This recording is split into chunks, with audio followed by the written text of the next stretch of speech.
me, Davaoeña girls are at least pabebe. Are Davaoeña girls more romantic, reserved, or straightforward when expressing their feelings? Para sa kuha, no? Ang Davaoeña girls, kay taas og standards, taas sila standards. Murag i-train sila pang beauty pageant tanan.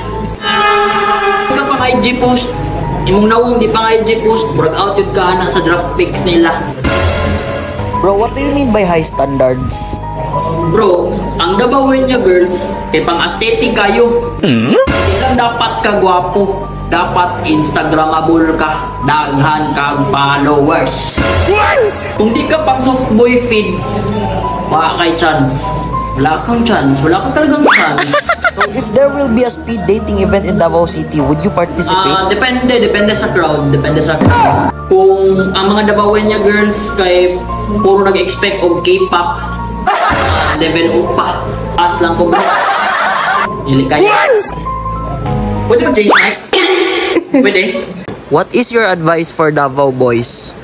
Bro, chill lang mo. Kung dili mo type nila sa ilang standards, ayaw pugsa. Daghan kayo babae sa kalibutan. Maski asa mo ba ito, astang nagana.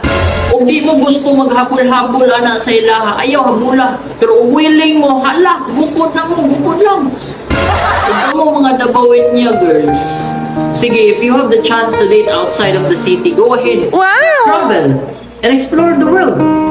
There's so much more than Davao City boys. Pero ayaw mo kalimot, kung naaman gani mo outside of the city, kasi kamo na po ang di madraft. Baka kayo na naman ang hindi makapasa sa international standard.